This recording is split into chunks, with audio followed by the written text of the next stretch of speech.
नमस्कार दोस्तों, आपका अपना स्वागत है स्टडी विद नीरज सर। दोस्तों, मैं आपको बता दूं यूपीपीसीएस और बीओ की परीक्षा की तिथि आ गई है। ठीक, बीओ की भी अगस्त में है, ठीक, और अक्टूबर में समथिंग जो है आपकी जो है यूपीपीसीएस प्री का एग्जाम होगा। ठीक है, तो इसके लिए करंट कहां से पढ़ा जाए? देखिए, मैं आपको बता दूं, करंट जितना मैं पढ़ाऊंगा वो सफिशिएंट होगा, आपको कहीं और जाने की जरूरत नहीं है। ठीक, आप चाहे देख लेना। ठीक, बीओ और यूपीपीसी से लिए जो है ये करंट बहुत ही ऑथेंटिक होगा। तो आइए हम स्टार्ट करते हैं बीओ और यूपीपीसीएस का करंट। ये अन्य एग्जामों के लिए भी बहुत ही इंपॉर्टेंट है। ये मत समझना कि सिर्फ बीओ या यूपीपीसीएस नहीं, और बहुत सारे एग्जाम है उनके लिए जो है ये करंट बहुत ही महत्वपूर्ण स्थान रखता है। ठीक, सारे लोग इसको लिख लेंगे एक जगह। ठीक, देखिए नंबर 1, हाल ही में आज 21 जून अंतरराष्ट्रीय योगा दिवस है, पता है सबको। ठीक, 21 जून आज के दिन अंतरराष्ट्रीय योग दिवस मनाया जाता है, सबको पता है। ठीक, 21 जून साल भर का सबसे लंबा दिन होता है, साल भर का सबसे लंबा दिन होता है। और आज जो है सूर्य ग्रहण, आज साल का पहला सूर्य ग्रहण है। यह सूर्य ग्रहण अपने आप में एक बहुत ही उच्च स्थान रखता है, क्योंकि साल का पहला जो सूर्य ग्रहण है। दूसरी बात जो है ये चर्चा में इसलिए है, देखिए सूर्य ग्रहण कब पड़ता है? जब सूर्य चंद्रमा पृथ्वी एक सीध में होते हैं, तब ये सूर्य ग्रहण पड़ता है। ठीक, अमावस्या वाले दिन तब ये सूर्य ग्रहण पड़ता है। एक चीज और बता दें, जब चंद्रमा सूर्य के रास्ते में चंद्रमा जब आ जाता है और चंद्रमा की छाया जब पृथ्वी पर पड़ती है, जो घनी छाया पड़ती है पृथ्वी पर, आज घनी छाया पड़ी पृथ्वी पर, जब पृथ्वी पर चंद्रमा की घनी छाया पड़ती है तो उस स्थिति को हम कहते हैं उम्रा। उस स्थिति को देखिए क्या कहते हैं? उम्रा। ये उम्रा कहते हैं। बहुत मोस्ट इंपॉर्टेंट क्वेश्चन है।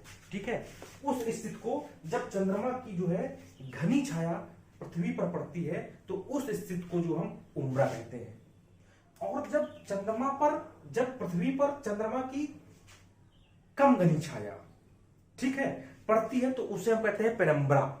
ठीक, चंद्रमा पर जो है घनी छाया पड़ती है तो उसे कहते हैं उम्रा। ठीक, और जब हल्की छाया पड़ती है पृथ्वी पर तो उसे कहते हैं पेनम्ब्रा। हल्की छाया जब पड़ेगी, ठीक, हल्की छाया को हम बोलते हैं पेनम्ब्रा। ध्यान रखना, बहुत इंपॉर्टेंट क्वेश्चन है।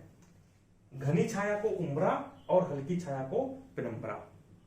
21 जून वर्ष का सबसे लंबा दिन, अंतरराष्ट्रीय योगा दिवस। आज जो अंतरराष्ट्रीय योगा दिवस पूरे विश्व में मनाया जा रहा है, पूरे विश्व में जो अंतरराष्ट्रीय योगा दिवस मनाया जा रहा है, ठीक है, इसकी थीम बहुत इंपॉर्टेंट, क्योंकि इसमें कोविड-19 का प्रकोप पूरे विश्व में जो है छाया हुआ है, जिससे भारत में जो है अंतरराष्ट्रीय योग दिवस की जो थीम है इस बार, वो थीम है घर पर योग और परिवार के साथ योग। घर पर योग और परिवार के साथ योग। जो 21 जून अंतरराष्ट्रीय योग दिवस की थीम है वो है घर पर योग और परिवार के साथ योग। किस लिए? क्योंकि कोविड-19 का प्रकोप इस समय चल रहा है, इसलिए आप सभी लोग घर पर और अपने परिवार के साथ योग जो है करें। ये योग है भारत में, ये बहुत पुराने समय से चला आ रहा है। ठीक है, इसका जो है वर्णन वेदों में, उपनिषदों में, ठीक है, मिलता है। बहुत पुराने समय से योग चला आ रहा है।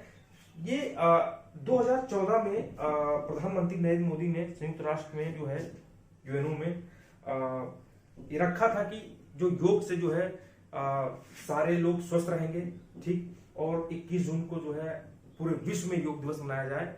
तो 2014 में ये प्रोसेस जो पास हुआ था और 2015 को पहला योग दिवस मनाया गया। 2015 को पहला योग दिवस मनाया गया दिल्ली में, और 2016 को चंडीगढ़ में मनाया गया। 2015 को दिल्ली में, 2016 को चंडीगढ़ में, 2017 को लखनऊ में, 2018 को देहरादून में, 2019 को रांची में और 2020 को लेह। मतलब मनाया तो पूरा पृथ्वी बनाया जाता है, लेकिन जो है एक केंद्र बिंदु माना जाता है, ठीक है, केंद्र बिंदु माना जाता है। तो उस केंद्र बिंदु को माने तो ये क्वेश्चन यहां से कई बार परीक्षाओं में पूछा गया है, ठीक, कि 2015 में जो योग दिवस, पहला योग दिवस था, वो कहां मनाया गया था? प्रधानमंत्री नरेंद्र मोदी ने कहा मनाया था? दिल्ली में 36,000 लोगों के साथ, 40,000 लोगों के साथ, ऐसे करके क्वेश्चन बन सकता है, ठीक। देखो 2015 पहला हुआ था, अब ये छठवां है, पहला, दूसरा, तीसरा, चौथा, पांचवा, छठवां। इस बार का जो योग दिवस है वो छठवां है, जो लेह में मनाया जा रहा है। अब इसको याद कैसे करेंगे मैं आपको बता दें, ठीक है, याद कैसे करना है कि योग दिवस कहां कहां मनाया गया। देखो सबसे इंपॉर्टेंट बात, देखो कैसे याद करोगे। तो हमने कहा DCL, ठीक, फिर हम करते हैं DCL, 2 बार आप DCL लिख दो और यहां पे R कर दो। तो ये छठवां कहां? लेह में, पांचवा रांची, छठवां देहरादून, छठवां, पांचवा, चौथा देहरादून, तीसरा लखनऊ और दूसरा चंडीगढ़, पहला दिल्ली। इस तरीके से आप इसको याद कर सकते हैं, जिससे जो है क्वेश्चन यहां से एक आपको मिलेगा ही जरूर, ठीक है। ये चीज जो है ध्यान में रखना। हाँ, ये जो सूर्य ग्रहण है, इस सूर्य ग्रहण को आप YouTube और Facebook पे लाइव जो है देख सकते हैं। और लाइव दिखाने, लाइव कौन दिखाया, कौन सी कंपनी दिखा रही है, तो मैं आपको बता दूं, जो आज का सूर्य ग्रहण है, ये जो कंपनी आज दिखा रही है, ये Aryabhatta research institute of observation Science, Aryabhatta research, ये जो कंपनी दिखा रही है, ये कंपनी का नाम है Aryabhatta research institute of observation science. इसका मुख्यालय जो है नैनीताल में है और इसकी स्थापना 1954 में की गई थी। आर्यभट्ट रिसर्च ऑब्जर्वेशन साइंस की स्थापना 1954 में की गई थी, ठीक। अब ये पॉइंट तो आपको बहुत अच्छी तरीके से समझ में आ गया होगा, क्योंकि यहां से क्वेश्चन आने की पूरी संभावना है। अब दूसरा पॉइंट, हाल ही में CSIR उमिफेनोविर, ये एक दवा है, ये दवा है, देखिए ये उमिफेनोविर दवा को कोरोना इलाज के लिए परीक्षण हेतु भारत सरकार के औषध महानियंत्रक ने स्वीकृति प्रदान की। जो ये उमिफेनोविर दवा है, ये दवा जो है थर्ड चरण के लिए जो है परीक्षण हेतु भारत सरकार के औषध नियंत्रक ने स्वीकृति दे दी है, थर्ड चरण हेतु, ठीक है। ये दवा अपने आप में एक विशेष महत्व रखती है, ठीक है। थर्ड चरण के लिए इस दवा को अनुमति दी गई है, ठीक। इसमें और क्या हम पढ़ेंगे, ठीक। देखिए ये एंटीवायरल दवा है, एंटीवायरल दवा है। इस दवा से जो है प्रतिरोधक क्षमता हमारे शरीर की बढ़ जाती है, वायरस को कोशिका के अंदर प्रवेश करने से रोकती है, वायरस को कोशिका के अंदर प्रवेश करने से रोकती है। कौन सी दवा? उमिफेनोविर दवा। और इसी दवा को थर्ड चरण के लिए जो है औषध जो है महानियंत्रक ने स्वीकृति प्रदान कर दी है, ठीक है। एक और मैं आपको दवा बता रहा हूं, डेक्सामेथासोन, एक और दवा मैं बता रहा हूं, डेक्सामेथासोन, ये दवा, ये डेक्सामेथासोन, ये भी कोरोना वायरस के इलाज में जो है लगाई जा रही है जब व्यक्ति वेंटिलेटर पर होता है। जब व्यक्ति वेंटिलेटर पर होता है तो डेक्सामेथासोन दवा जो है उसको दी जाती है, ठीक है। तो यहां से जो है ये क्वेश्चन आ सकता है, ये दवा से लेकर के कोविड-19 का प्रकोप चल रहा है तो इससे क्वेश्चन आपको आएगा। नेक्स्ट थर्ड, कुशीनगर उत्तर प्रदेश में जो है भारत की पहली ट्रांसजेंडर यूनिवर्सिटी का निर्माण किया जा रहा है। पहली ट्रांसजेंडर यूनिवर्सिटी, जितने ट्रांसजेंडर है इस यूनिवर्सिटी में दाखिला ले सकते हैं, इस यूनिवर्सिटी में पढ़ सकते हैं। हाँ, केंद्र सरकार द्वारा जारी गुड गवर्नेंस सूचकांक में तमिलनाडु को पहला स्थान मिला, ठीक है, इंपॉर्टेंट है। हाल ही में भागलपुर बिहार में जो है भारत का पहला कछुआ पुनर्वास केंद्र खोला गया। हाल ही में भागलपुर बिहार में भारत का पहला कछुआ पुनर्वास केंद्र स्थापित किए जाने की घोषणा की है। आगे देखिए, golden globe awards, very most important question है। गोल्डन ग्लोब अवार्ड्स 2020 में 1917 फिल्म को जो है पहला पुरस्कार मिला, best film. Golden globe award 2020 में फिल्म 1917 को सर्वश्रेष्ठ फिल्म का पुरस्कार दिया गया। ठीक है, नेक्स्ट, पीएम नरेंद्र मोदी ने, जो हमारे प्रधानमंत्री हैं पीएम नरेंद्र मोदी, ठीक, हाल ही में अटल बिहारी वाजपेयी मेडिकल विश्वविद्यालय की आधारशिला रखी है। अटल बिहारी वाजपेयी मेडिकल विश्वविद्यालय की आधारशिला जो है कहाँ रखी है? लखनऊ में रखी है। ध्यान रखना, नवाबों की नगरी लखनऊ में जो है रखी गई है। ठीक, नेक्स्ट, फोर्ब्स इंडिया द्वारा वर्ष 2019 टॉप 100 सेलिब्रिटीज में विराट कोहली का पहला स्थान मिला है। विराट कोहली को प्रथम स्थान मिला है। ठीक है, देखो कोविड-19 प्रकोप के कारण जो सबसे ज्यादा नुकसान हुआ है वो रेहड़ी पटरी पर जो दुकानें लगाते थे, ठीक है, ठेले वगैरह, उनको जो है बहुत ज्यादा जो है नुकसान हुआ है और उनको खाने पीने के लिए ज्यादा दिक्कत हो गई है।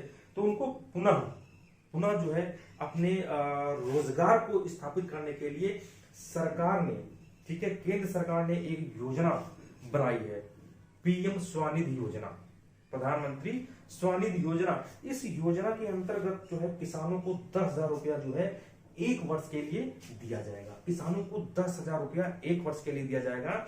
और ये जो 10,000 रुपया है उन्हें अगर एक साल में इन्होंने अदा कर दिया, ठीक है, इस 10,000 रुपया को जो है एक साल के लिए दिया जाएगा किसानों को। और ये जो है ये रुपया अगर एक साल के अंदर वापस कर दिया तो उन्हें 60% सब्सिडी दी जाएगी, 60% सब्सिडी की मात्रा दी जाएगी। ये ठीक है, हाँ। और इस केंद्र सरकार के साथ इस योजना को कौन क्रियान्वित करेगा? सीडीबी बैंक होती है, सीडीबी बैंक है, ठीक है, जिसकी स्थापना 1990 में हुई थी। मुख्यालय जो है लखनऊ में है। इसका योगदान इसमें करेगी। और वेरी मोस्ट इंपोर्टेंट क्वेश्चन है, यूपी सड़क परिवहन कॉर्पोरेशन ने महिलाओं की सुरक्षा हेतु, यूपी सड़क परिवहन कॉर्पोरेशन ने महिलाओं की सुरक्षा हेतु दामिनी नामक हेल्पलाइन लॉन्च की है। दामिनी नामक हेल्पलाइन लॉन्च की है। तो ये आज का इतना करंट रहा। ठीक, देख ले, ये सारा इंपॉर्टेंट क्वेश्चन यहाँ से आ सकता है, प्लीज इसको देखना। तब तक के लिए नमस्कार, धन्यवाद, बाय बाय।